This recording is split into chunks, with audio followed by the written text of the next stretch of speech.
নমস্কাৰ বন্ধুসকল, আপুনি কেতিয়াবা অনুভৱ কৰিছেনে যে জীৱনে একেলগে ইমানবোৰ সমস্যা কঢ়িয়াই লৈ আনিছে আপোনাৰ জীৱনলৈ যে আগবাঢ়ি যোৱাটো একেবাৰে কঠিন হৈ পৰিছে।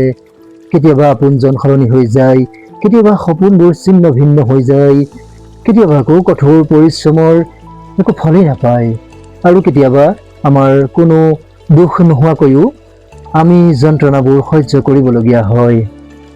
এনে সময়ত এজন ব্যক্তিৰ সন্মুখত আটাইতকৈ ডাঙৰ প্ৰশ্নটো হ'ল, মই আকৌ কেতিয়াবা আগৰ দৰে হ'ব পাৰিমনে? বন্ধুসকল, আজিৰ এই ভিডিঅ'টোত আমি কিছু কথা পাতিম সেই শক্তিৰ বিষয়ে যিয়ে যিকোনো ব্যক্তিক অতি কঠিন পৰিস্থিতি অতিক্ৰম কৰাত সহায় কৰিব পাৰে। জীৱনৰ সেই শক্তিক আৱেগিক স্থিতিস্থাপকতা বা মেণ্টেল ৰেজিলেঞ্চ বুলি কোৱা হয়। বন্ধুসকল, আৱেগিকভাৱে শক্তিশালী হোৱাৰ অৰ্থ এইটো নহয় যে আপুনি কেতিয়াও দুখ অনুভৱ নকৰিবই জীৱনত, বা কেতিয়াও আপুনি কান্দিব নোৱাৰিব জীৱনত। তাৰ মানে দুখ আহিলেও আপুনি ভাঙি নাযাব, ভাঙিব নোৱাৰে। চকুলো আহিব কিন্তু আশা নাইকিয়া নহয় আপোনাৰ। দুখ থাকিব জীৱনত কিন্তু জীৱনটো ৰৈ নাথাকে আপোনাৰ। কল্পনা কৰকচোন যে গছ এজোপা প্ৰচণ্ড ধুমুহাৰ সন্মুখীন হৈছে, তাৰ ডালবোৰ বেকা হৈ গৈছে, ভাগি যাব খুজিছে, কিন্তু তাৰ শিপাবোৰ শক্তিশালী হ'লে সি কেতিয়াও ভাগি নপৰে একেবাৰে। একেদৰে আমাৰ আৱেগিক শক্তি আমাৰ শিপাৰ দৰে। বাহ্যিক পৰিস্থিতি যিয়েই নহওক কিয়, আমাৰ ভিতৰৰ শিপাবোৰ যদি মজবুত হয় তেন্তে আমি পুনৰ থিয় হ'ব পাৰোঁ আকৌ জীৱনত। কিন্তু প্ৰশ্ন হয়, এই শক্তি ক'ৰ পৰা আহে আমাৰ? কিছুমান মানুহে জন্মতে এই শক্তি পায় নেকি? নহয়, আৱেগিক শক্তি এটা অভ্যাস যাক অলপ অলপকৈ নিৰ্মাণ কৰা হয় প্ৰতিদিনে। প্ৰথম পদক্ষেপটো হ'ল নিজৰ অনুভৱক স্বীকাৰ কৰি লোৱা। আমাৰ বেছিভাগেই নিজৰ যন্ত্ৰণাবোৰ লুকুৱাই ৰাখোঁ। আমি কওঁ মই ভালেই আছোঁ, য'ত নেকি আমি ভিতৰৰ পৰা গভীৰতাৰ পৰা সম্পূৰ্ণৰূপে ভাঙি পৰিছোঁ একেবাৰে। মনত ৰাখিব বন্ধুসকল, যি ব্যক্তিয়ে নিজৰ যন্ত্ৰণা স্বীকাৰ নকৰে তেওঁ কেতিয়াও সেই দুখক জয় কৰিব নোৱাৰিব। যদি আপোনাৰ হৃদয় দুখী তেন্তে তাক স্বীকাৰ কৰি লওক, ভয় খালে অনুভৱ কৰক। যদি আপুনি কান্দিব বিচাৰিছে তেন্তে অলপ কান্দক। কান্দোন কোনো দুৰ্বলতা নহয়। কেতিয়াবা চকুলোৱেই আমাৰ হৃদয়ৰ বাবে আটাইতকৈ প্ৰকৃত নিৰাময়, সঁচা নিৰাময় তথা চিকিৎসক হৈ পৰে প্ৰকৃত আমাৰ। দ্বিতীয়টো গুৰুত্বপূৰ্ণ কথা হ'ল নিজৰ চিন্তাধাৰাৰ প্ৰতি মনোযোগ দিয়া। আমাৰ ডাঙৰ ডাঙৰ যুদ্ধবোৰ প্ৰায়ে এই দুনিয়াৰ সৈতে, এই পৃথিৱীৰ সৈতে নহয়, ই আমাৰ নিজৰ মনটোৰ লগত হয়। যেতিয়া আমি কোনো প্ৰত্যাহ্বানৰ সন্মুখীন হওঁ তেতিয়া আমাৰ মনটোৱে কয়, আৰু কেতিয়াও একো নহ'ব, মই কেতিয়াও সফল নহ'ম এই জীৱনত, মোৰ লগত সদায় এনেকুৱা কিয় হয়? কিন্তু এই চিন্তাধাৰাবোৰৰ ওপৰত আপুনি কেতিয়াও প্ৰশ্ন উত্থাপন কৰিছেনে? কেতিয়াবা সঁচাকৈয়ে সকলো শেষ হৈ গৈছে নেকি? নে কেৱল আপোনাৰ ভয়টোৱেহে এই কথা কৈ আছে আপোনাক? বন্ধুসকল, আমাৰ প্ৰতিটো চিন্তাই সঁচা নহয় জীৱনত। কেতিয়াবা আমাৰ মনটোৱে এনেকুৱা কিছুমান কাহিনী কৈ যায় যিবোৰে আমাক আৰু অধিক ভয় খুৱায়। গতিকে যেতিয়াই মনলৈ কোনো নেতিবাচক চিন্তা আহি যায় তেতিয়াই নিজকে প্ৰশ্ন কৰক, তাৰ কিবা প্ৰমাণ আছে নেকি? যদি উত্তৰ নাই হয় তেন্তে সেই চিন্তাক আপোনাৰ জীৱনৰ বাস্তৱ হ'বলৈ নিদিব কেতিয়াও। এতিয়া আত্মবিশ্বাসৰ কথা কওঁ। আত্মবিশ্বাসৰ অৰ্থ এইটো নহয় যে সকলো কাম আগতীয়াকৈ আপুনি কৰিব জানিবই লাগিব। আত্মবিশ্বাস মানে হৈছে, মই এতিয়ালৈ কোনো ৰাস্তাৰ কথা, কোনো বাট পথৰ কথা নাজানো হয়, কিন্তু মই শিকি ল'ম জীৱনত। মই পৰিব পাৰোঁ কিন্তু মই উঠিবও জানো। এই চিন্তাই ক্ৰমান্বয়ে মানুহক অভেদ্য কৰি তোলে। আৰু আন এটা কথা, আমাৰ মানুহে প্ৰায়ে পাহৰি যায় যে জীৱনৰ প্ৰতিটো কঠিন সময় চিৰদিনৰ বাবে নাথাকেই। যিদৰে ৰাতি যিমানেই দীঘল নহওক কিয়, কিন্তু ৰাতিপুৱা নিশ্চয় হ'বই ৰাতিপুৱা। ঠিক একেদৰেই আমাৰ এই জীৱনটোৰ প্ৰতিটো অসুবিধাও এদিন শেষ হৈ যাবই। আজি যিটো যন্ত্ৰণা আপোনাৰ অনন্ত কালৰ যেন লাগিছে, সেয়া এতিয়াৰ পৰা কেইবছৰমানৰ পিছত হয়তো আপোনাৰ আটাইতকৈ ডাঙৰ শিক্ষাও হ'ব পাৰে। গতিকে এটা বেয়া দিনক কেতিয়াও গোটেই জীৱনটো বুলি ভাবি নল'ব আপুনি। বন্ধুসকল, মনত ৰাখিব, কঠিন সময় আপোনাৰ সংজ্ঞা নহয়, আপোনাৰ পৰিচয় নহয়। কঠিন সময় আপোনাৰ কাহিনীৰ এটা অধ্যায়হে মাত্ৰ, আপোনাৰ সমগ্ৰ কিতাপখন নহয়। আৰু হয়তো সেইবাবেই জীৱনে আমাক প্ৰত্যাহ্বান জনায় যাতে আমি আমাৰ ভিতৰৰ লুকাই থকা শক্তিক চিনি পাব পাৰোঁ, যাৰ বিষয়ে আমি নিজেই অজ্ঞাত হৈ থাকোঁ। বন্ধুসকল, যদি আপুনি কেতিয়াবা সৰু ল'ৰা এটাই খোজ কাঢ়িবলৈ শিকা দেখিছে, তেন্তে আপুনি নিশ্চয় এটা কথা লক্ষ্য কৰিছে যে সেই শিশুটি বাৰে বাৰে সৰি পৰে, কেতিয়াবা আগলৈ কেতিয়াবা পিছলৈ, কিন্তু প্ৰতিবাৰেই শিশুটো আকৌ উঠি আকৌ চেষ্টা কৰে। সি নাভাবে মই পৰিলোঁ, এতিয়া মই কেতিয়াও খোজ কাঢ়িব নোৱাৰিম। তেওঁ মাত্ৰ এটা কথাই জানে যে মই খোজ কাঢ়িবলৈ শিকিব লাগিব। তাৰ পিছত সময় গৈ থকাৰ লগে লগে, সময় পাৰ হৈ যোৱাৰ লগে লগে সেই একেটা শিশুৱেই চিন্তা নকৰাকৈ এদিন দৌৰিবলৈ আৰম্ভ কৰে। কল্পনা কৰকচোন, যদি প্ৰথমবাৰ পৰি যোৱাৰ পিছতেই যদি শিশুটোৱে হাৰ মানি ল'লেহেঁতেন, তেন্তে তেওঁ বাৰু কেতিয়াবা খোজ কাঢ়িব পাৰিলেহেঁতেন নে জীৱনত? আমাৰ এই জীৱনটো ঠিক তেনেকুৱাই হয়। পাৰ্থক্য মাথো এইটোৱেই যে সৰুতে আমি পৰিবলৈ ভয় কৰা নাছিলোঁ, কিন্তু আমি ডাঙৰ হৈ অহাৰ লগে লগে আমি আমাৰ বিফলতালৈ আমি ভয় কৰিবলৈ আৰম্ভ কৰোঁ। মানুহে কি ক'ব তাৰ বাবে আমাৰ ভয় লাগে, ভয় হয় আমাৰ তাৰ বাবে। আমাৰ ভুলবোৰলৈ আমাৰ ভয় লাগে, আৰু সকলোতকৈ বেছি আমি ভৱিষ্যতলৈ ভয় কৰোঁ। কিন্তু সত্যটো হ'ল, ভয় কেতিয়াও নাযায়, ই থাকিবই সদায় জীৱনত। কেৱল আমাৰ সাহসহে সলনি হয়। এই সাহসেই হৈছে আমাৰ আৱেগিক শক্তিৰ প্ৰথম লক্ষণ। প্ৰথম অভ্যাস হৈছে নিজৰ মনটোৰ লগত বন্ধুত্ব গঢ়ি তোলক। আমি গোটেই দিনটো বাকী সকলোৰে কথা শুনি থাকোঁ, কিন্তু নিজৰ কথা শুনিবলৈ সময় নিদিওঁ, পাহৰি যাওঁ। প্ৰতিদিনে মাত্ৰ 10 মিনিট নিজৰ লগত বহিবলৈ চেষ্টা কৰক, নিজৰ সৈতে। কোনো মোবাইল নাই, টিভি নাই, ছ'চিয়েল মিডিয়া নাই, মাত্ৰ আপুনি আৰু আপোনাৰ উশাহ। লাহে লাহে দীঘলকৈ উশাহ লওক, লাহে লাহে উশাহ এৰি দিয়ক। মনৰ কোলাহলবোৰ, মনৰ হুলস্থুলবোৰ ক্ৰমান্বয়ে শান্ত হোৱা অনুভৱ কৰক। এইটোৱে হৈছে মাইণ্ডফুলনেছ। ই কোনো যাদু নহয়, আমাৰ এই মনটোক বৰ্তমানলৈ অনাৰ এক কলাহে মাথো। দ্বিতীয় অভ্যাস হৈছে কৃতজ্ঞতা।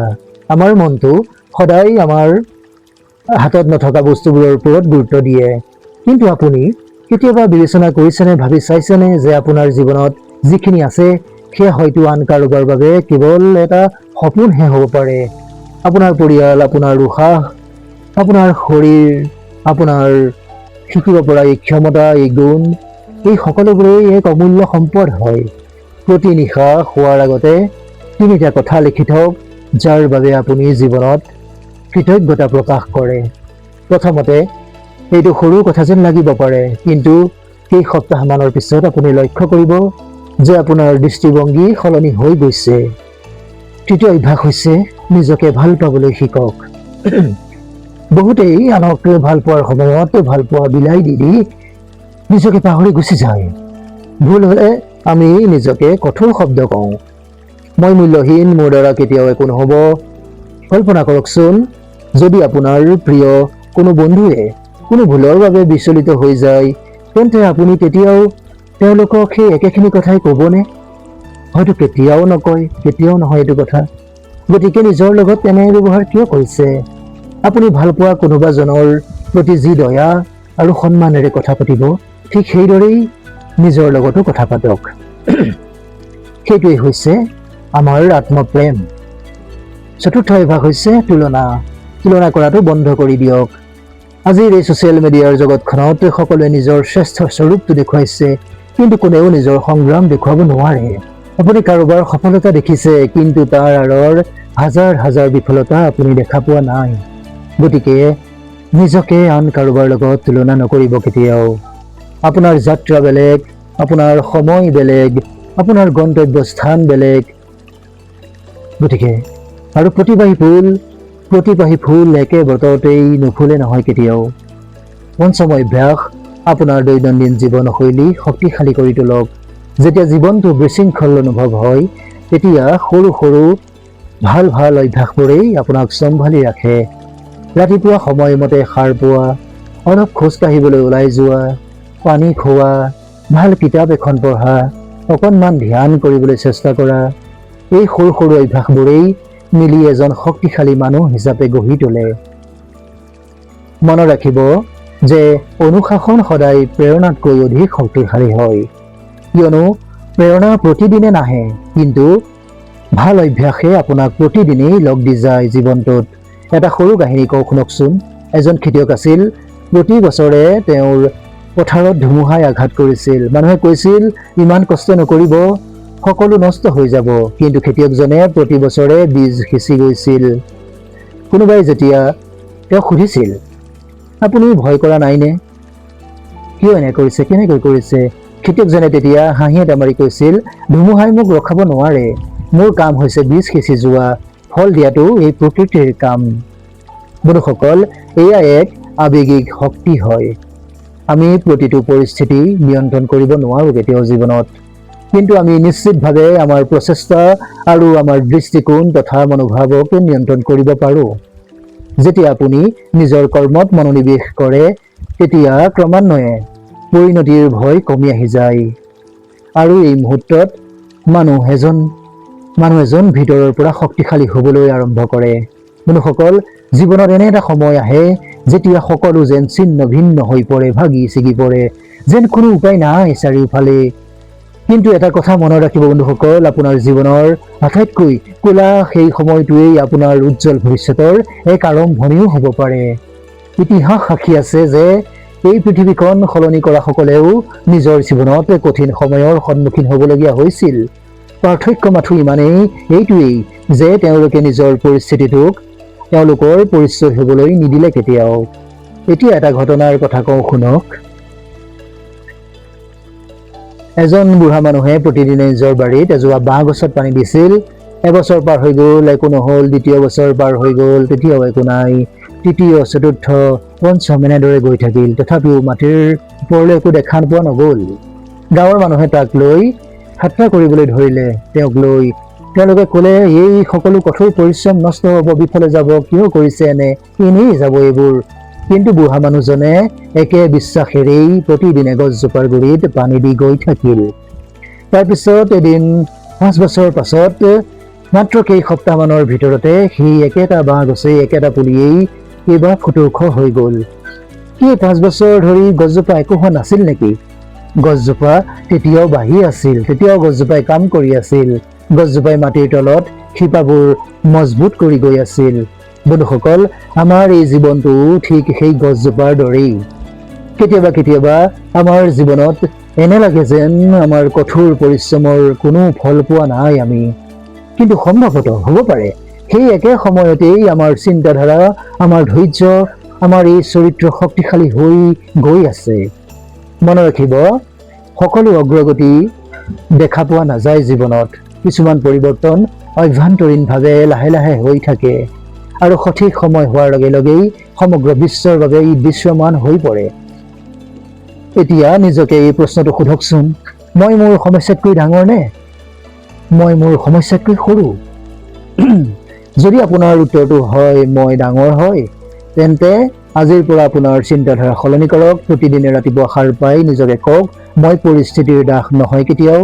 মই প্ৰতিদিনেই অলপ অলপকৈ শক্তিশালী হৈ আহিছো।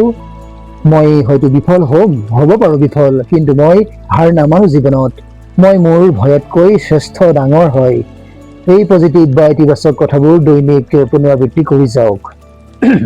প্ৰথমতে সেইবোৰ কেৱল শব্দ যেন লাগিব পাৰে আপোনাৰ, কিন্তু লাহে লাহে সেইবোৰ আপোনাৰ চিন্তাত পৰিণত হৈ পৰিব। বন্ধুসকল, আৰু এটা গুৰুত্বপূৰ্ণ কথা কওঁ, কেতিয়াও নিজৰ আৱেগবোৰ অকলে সহ্য নকৰিব। যদি আপুনি বৰ গধুৰ যেন অনুভৱ কৰিছে, তেন্তে আপোনাৰ ওচৰৰ কোনোবা এজনৰ লগত কথা পাতক। নিজৰ বন্ধু, পৰিয়ালৰ সদস্য বা আপোনাক বুজি পোৱা কোনোবা এজনৰ সৈতে কথা পাতিবলৈ চেষ্টা কৰক। সহায় বিচৰাটো কোনো দুৰ্বলতা নহয়। প্ৰকৃত শক্তি হ'ল সেইটোৱেই যিয়ে প্ৰয়োজনৰ সময়ত কেনেকৈ সহায় বিচাৰিব লাগে সেই বিষয়েও জানে। আৰু শেষত কেৱল সফলতাৰে আপোনাৰ জীৱনটো নুজুখিব। আপোনাৰ জীৱনটো সেই কথাৰে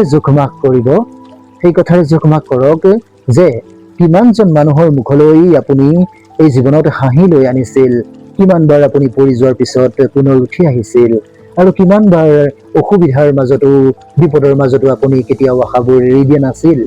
কাৰণ শেষত আপোনাৰ ধন সম্পত্তিবোৰৰ কথা মনত ৰখা নহয়, আপোনাৰ আচৰণহে মনত ৰখা হ'ব। আপোনাৰ মানৱীয়তা স্মৰণীয় হৈ থাকিব। আপোনাৰ সাহস স্মৰণীয় হৈ থাকিব। বন্ধুসকল, আজি যদি আপুনি এই কঠিন সময়ৰ মাজেৰে পাৰ হৈ গৈছে আপোনাৰ জীৱন, তেন্তে মই মাত্ৰ ক'ব বিচাৰিছো এইটো পাৰ হৈ যাব এদিন। আজি হয়তো চকুলো ওলাব পাৰে আপোনাৰ চকুৰ পৰা, কিন্তু কাইলৈ হাঁহিও থাকিব আপোনাৰ এই দুটি ওঠৰ মাজত। আপুনি হয়তো আজি কোনো পথ দেখা পোৱা নাই, কোনো ৰাস্তা বিচাৰি পোৱা নাই, কিন্তু আগবাঢ়ি যোৱা সকলেহে নিজৰ লক্ষ্যস্থান, নিজৰ গন্তব্যস্থান গৈ পায়গৈ। গতিকে নিজৰ ওপৰত সদায় বিশ্বাস ৰাখি যাওক, আগবাঢ়ি যাওক, লাহে লাহে আগুৱাই গৈ থাকক, কিন্তু ৰৈ নিদিব কেতিয়াও। ভাগৰুৱা হৈও যাব পাৰে, কিন্তু হাৰ নামানিব কেতিয়াও। আৰু সদায় মনত ৰাখিব, ধুমুহাই গছৰ শিপা পৰীক্ষা কৰিবলৈহে আহে, ধ্বংস কৰিবলৈ, ইয়াক ভাঙিবলৈ নহয়। একেদৰেই কঠিন সময়ো আহে আপোনাৰ ভিতৰৰ শক্তিক, আমাৰ ভিতৰৰ শক্তিক উলিয়াই আনিবলৈ, আপোনাক ভাঙি পেলাবলৈ নহয়। যদি আপোনালোকে এই ভিডিঅ'টো ভাল পাইছে আৰু ইয়াৰ পৰা আপুনি অলপ হ'লেও প্ৰেৰণা পাইছে, অলপ হ'লেও মনত সাহস পাইছে, তেন্তে ভিডিঅ'টো লাইক কৰিব, আপোনাৰ পৰিয়াল তথা বন্ধু বান্ধৱীৰ লগত শ্বেয়াৰ কৰিব, আপোনাৰ চিন্তাধাৰা কমেণ্টত জনাওক যে মই শক্তিশালী হয়। আৰু যদি আপুনি এনেধৰণৰ ইতিবাচক, প্ৰেৰণাদায়ক আৰু জীৱনটো সলনি কৰিব পৰা ভিডিঅ' চাব বিচাৰে, তেন্তে বিশ্বজিৎ ব্লগছ আছাম চেনেলটো ছাবস্ক্ৰাইব কৰিবলৈ নাপাহৰিব আৰু বেল আইকনটো টিপিবলৈ নাপাহৰিব। নতুন চিন্তা, নতুন প্ৰেৰণা আৰু নতুন কাহিনীৰে পুনৰ লগ পাম এই চেনেলতে। তেতিয়ালৈকে নিজৰ যত্ন লওক, মনটোৰ যত্ন লওক, মনটোৰ সৈতে সুখেৰে থাকক, নিজৰ জীৱন বাটৰ দলিচাখনত আগুৱাই গৈ থাকক। ধন্যবাদ।